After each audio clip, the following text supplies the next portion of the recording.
characters in that team then? It sounds like you did. Jeez, yeah. Oh, we had some, honestly. I mean, there was, Harry Dowd, he was a character. Dowdy story goes like, he's obviously goalkeeper, and he wanted a rise at, he wanted a new contract at the club. So apparently, he was doing a bit of foreign work, you know, in them days. You probably, you know, he's doing I think he was some like a electrician or engineer, something like that. And he had to go and see Joe Mercer and ask him about a new contract. So he went as he'd finished the job, which was doing, you know, because he had another job as well as being at City. And when he got in, he had these overalls on, all loyal on this, that and the other. And Joe Mercer just burst out laughing. And he said, "What's up?" He says, "Well, I know people coming in for a rise at a new contract, but this is ridiculous, you're dressing up like that." He went, "No, this is my second job." So he thought he'd done it on purpose, Joe Mercer. But he had another. But you know, in them days, I mean, I was about 17, 18. In them days, a couple of the lads did work. Yeah. Had extra jobs, like, which you can't believe, can you? Yeah, I know Roy Little, the ex-City left-back, used to work at my granddad's hardware store. Yeah, you know, little things like that. It's bonkers to think about that nowadays, isn't it? Isn't it? I mean, in them days, yeah, it's crazy.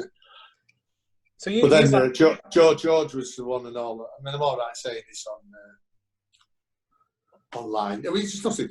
But I've got to tell you this. George Eslop was bald, wasn't he? When he came to the club, he had no hair, this, that, and the other.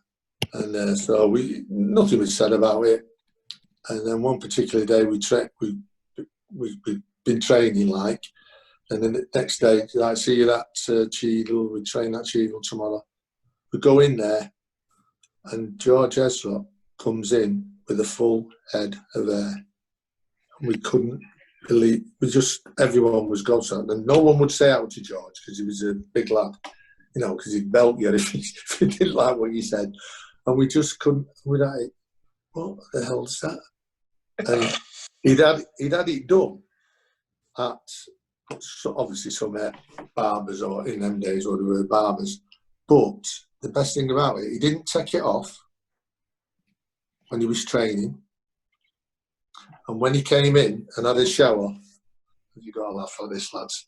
Apparently, what they did, you know, your hair here on your side, that never goes. So what they'd done, they fastened it onto there somehow and over his head.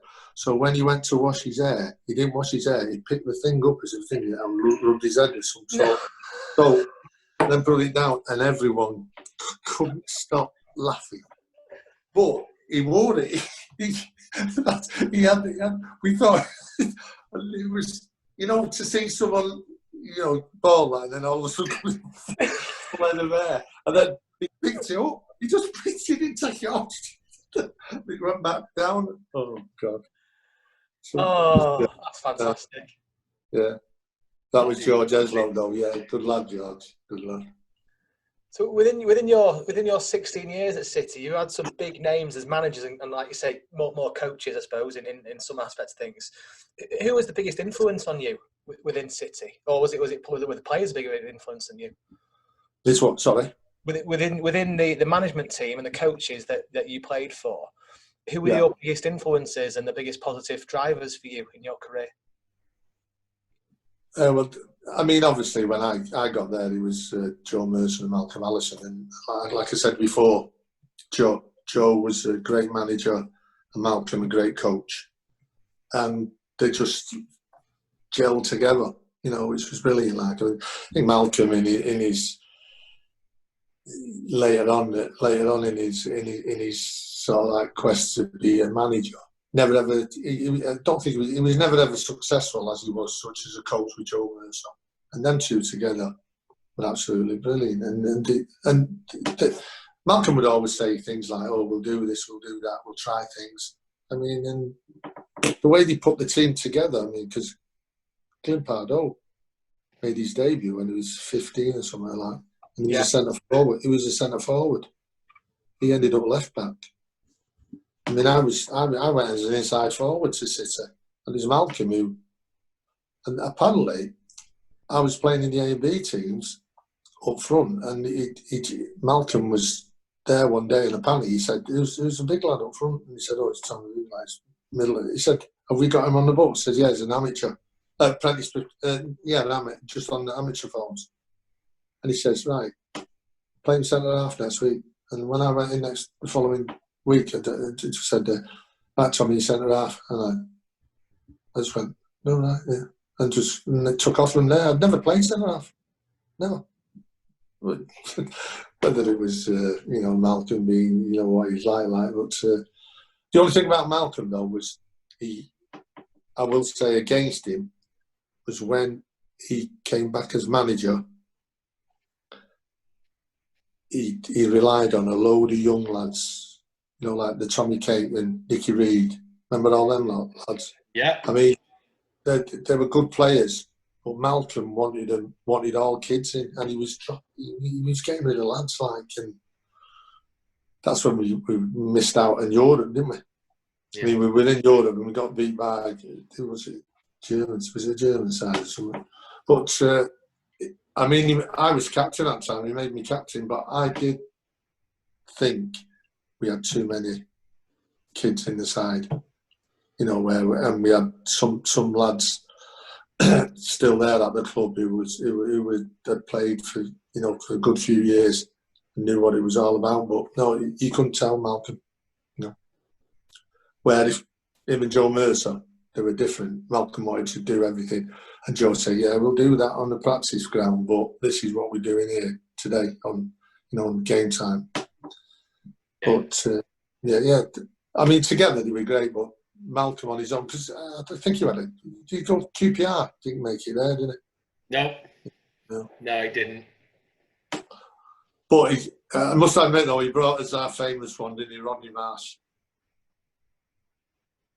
I mean, what a lad he was, Rodney. What a player.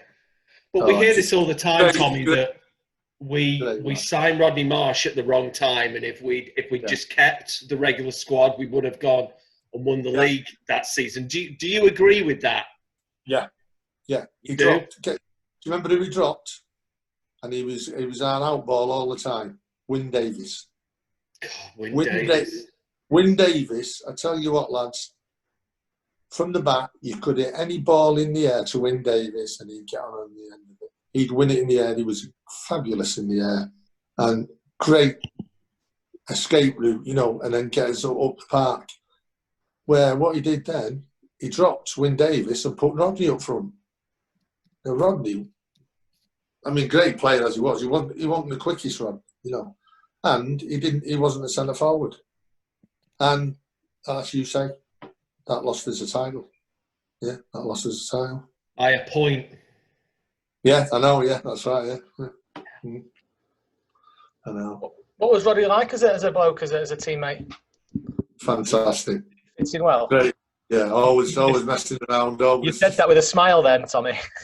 Great lad. I've been down to. I went down to London a couple of times with him, and he was tremendous lad. And then when he was over in America, I went over there to see him.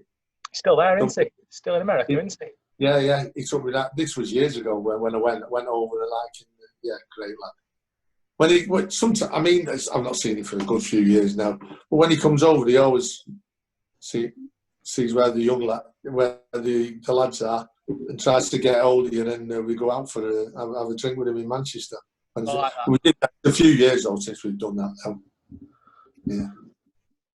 Yeah, good lad, great lad. Awesome. What do you do with your medals, Tommy? I need to know this. You've won a few with City. Do you have them up somewhere? Please don't tell me they're in the loft in a box. No, they're upstairs in the wardrobe in a box. Oh, they're not. Get them on the wall. I take them when I do the hospitality, or when I do a Legends tour, or when I do supporters. Yeah, clubs. Yeah. I always check them with me. Brilliant. Because the league, the FA. But you should. I mean, the European Cup Winners' Cup medal, right? It's in the square box, and when we got it, it was. I don't know if you remember the day, lads. It was lashing it down. It was throwing it down all through the game.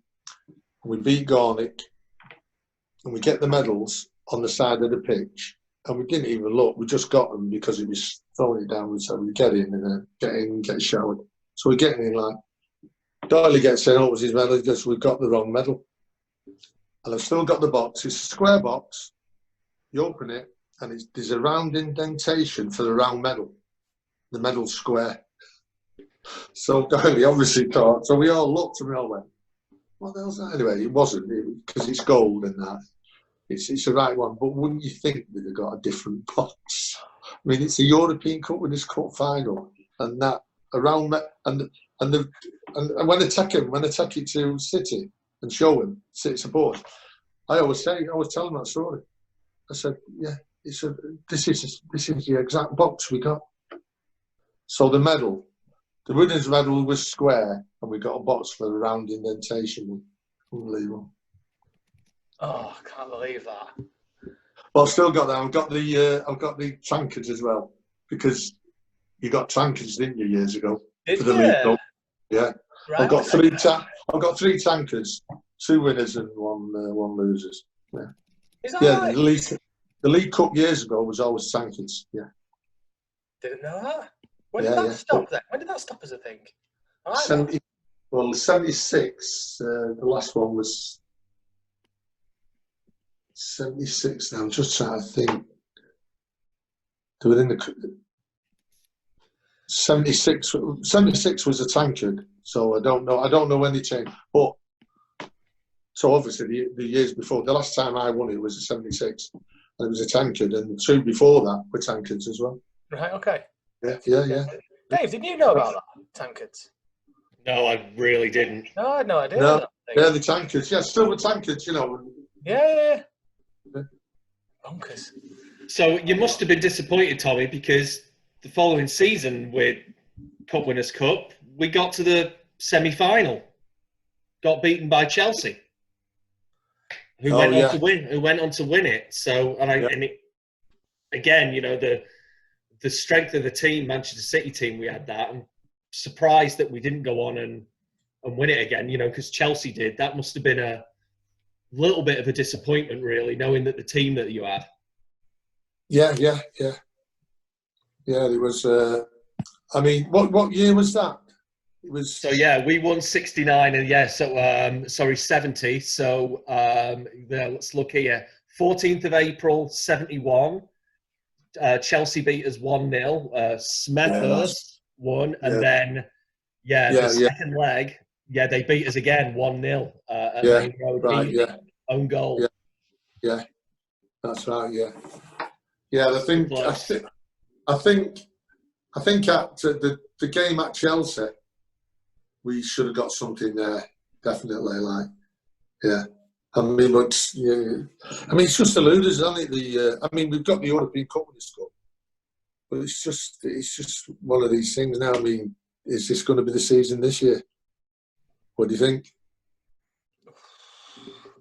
Well, we got. Well, the only thing good about being Madrid, because he's gone, hasn't he? He's gone to thingy side, hasn't he? Italy side, hasn't he? Yeah. Italian side, hasn't he? We don't want him playing. Who's that? The what's he called? The United lad. Ronaldo. Oh, Ronaldo's gone to Juventus, hasn't it? Yeah. Yeah, he's gone to Juventus, isn't it? Yeah. So he's out of the way. Yeah, they give the dates out yesterday. We're going to be playing our game on the 7th or 8th of July, I think it is. And the UEFA is still deciding whether to play it at the Etihad or in Lisbon, in Portugal, where they're having to do this mini tournament thing, which is bonkers, isn't it? I hope they play it at the Etihad because, you know, we need that home advantage, even though there's no fans there. Yeah. Well, you need that, don't you? I mean, I mean, the way, we played well yesterday, didn't we? Yeah, it's great. Did you watch it? I'll tell you what. I mean, I don't know what that's all about. What he's come out saying, you know, the Arsenal lad. He's more or less saying he's. Did you see it? Louise. Yeah. Yeah, he's bonkers, isn't he? What was all that? What was all that? Absolutely bonkers. Go on, sorry. I'm just saying, like, third man of the match has got to be the goalkeeper. Yeah. The amount of goal, I mean, it could have been 4 to 5 in the first half. I mean, we battered him. But then the scene is David Luiz. I mean, I don't know. I mean, I know him. I just thought, what's that about? He's. I'm glad he played. Put it that way. But they had a couple of bad injuries, didn't they? I hope that was a nasty knock for Garcia. That, wasn't it? Have you heard anything? But he's been released from hospital and he's supposed to be all right. So he's responding to social media now. So he's back on his feet, which is good. I mean, he's a big lad, the goalkeeper, isn't it, to whack you? Edison. Oh, he's a unit. Yeah. I mean, I can tell you what a left peg. Seen him hit the ball. You know, when he from the back pings it, doesn't it? Pings it till about the edge of their belly. I mean, got to see it. Unbelievable player. Yeah. So, Tommy, going back to a couple of players you mentioned. So we've got Alan Oakes, record number of appearances for City. Him in particular, who you mentioned.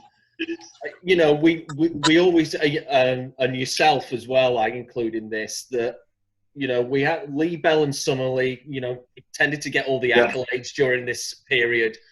Are you surprised that yourself, like Oakes in particular, didn't get England caps or, you know, more England caps? You know, was the England team that good then that you lads who were playing so well for your club and winning all these trophies couldn't get in the England squad? Because it stuns me.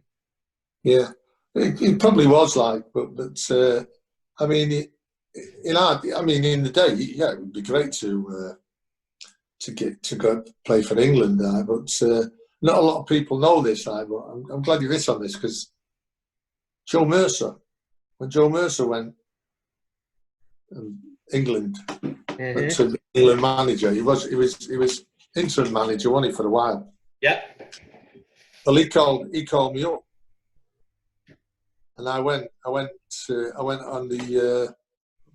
We had a three match tour of it was Germany, East Germany was one of them, then two, and I was sub on one of the days, like, and people say to me, "You never got an England cap, did you?"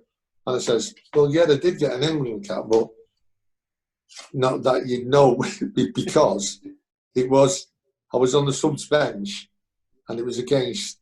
I've got it upstairs, the cap as well. I've got under 23 caps upstairs, and it was against. It was a friendly against East Germany in them days, which was called East Germany, you know. And then we played somewhere else. I just can't think where he was, but I did get a cap. But someone says, "Oh, you're not." The reason why you're not there on it is because you would have to get. If you sub, in them days, you had to get on the pitch to make it count. So I just said, all right. Not that I was looking. I was just said, like people say, you've not had an England cap. But I also, I have got an England cap. Technically, I've got one. Yeah, but I didn't get on the pitch. I got on the side of the pitch. So I don't know if it's legit or what. I don't know. I'd take it if I was you, Tommy. They can't take that away from you, pal. You've got the cap. No. Absolutely not. So you talked a lot about Malcolm Allison as well, Tommy. Is that, you know, we hear all the time that he was a coach who was just, you know, 20, 30 years ahead of his time. Yeah. Well, number one, do you agree with that? Number two, you know, do you think Malcolm Allison would have really done well in the modern game? Would he have been a good number two to Pep Guardiola, for instance? Yeah, I mean, Malcolm, I mean, as I say, Malcolm as a coach, yeah, I mean, you know, what he did on the training pitch throughout the week, but he did have certain things about the way to go about playing, and it was in his mindset to do this, and he also was obsessed with young players. So I don't know. I mean, that's why, to me, he did. I mean, he was a great coach. Like I say, there's different ways. Yeah, I mean, it's all right being a great coach, but a manager comes into it as well, because you've got a manager side. I mean, Malcolm, I remember well, I'll tell you a lie anyway. We played a game in the cup, and I was captain at the time, and we were getting beat. Malcolm says we're going to play with a sweeper, and we'd never trained, we'd never done it in training, anything, and we played as a sweeper.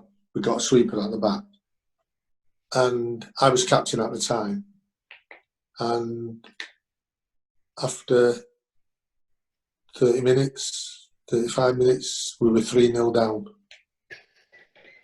And I was captain, and I've told people this before, people know that, and I changed it and went to a straight back 4. And Malcolm never said anything at half time, and at full time we got beat 3-1. He played a system. I mean, I don't know. What was the lad who was centre forward who played for? He's gone to Brighton, played for us. He did a radio station. He went to Spain. Who was it? Can you remember? Centre forward. Who? I'm not sure. No, I'm not sure. Well, he was playing him on the right wing.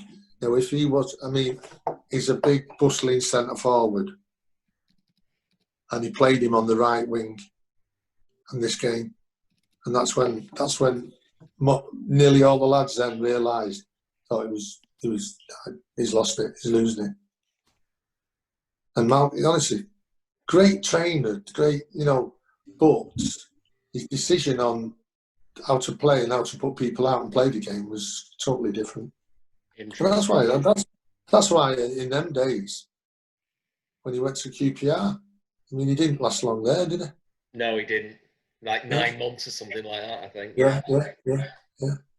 I mean, he was obsessed with kids and that, But I can't. He went to Spain.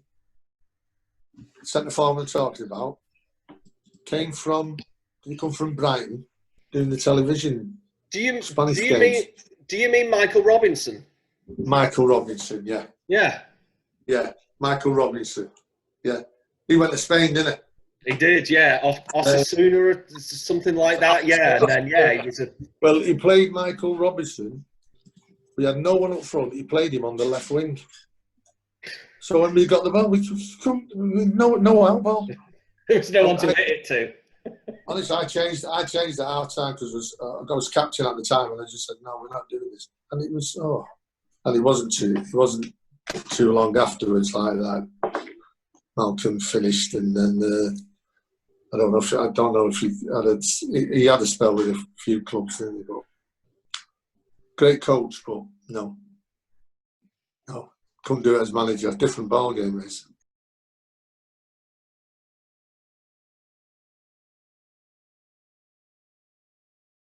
Hello Blues, I hope you enjoyed part 3 of the Tomm Booth interview as much as we did enjoy talking to him and filming it. Just a quick request, if you're watching this on YouTube, please like and subscribe and leave a comment to let us know what you think of the interview. If you're listening to this on a podcast, please leave a review on your player, so iTunes, Spotify, whatever podcast player you listen to. Leave us a review, ideally 5 stars. Let us know what you think. I do listen to and read all the comments, so your feedback is warmly welcomed. Thanks Blues, and enjoy the final part.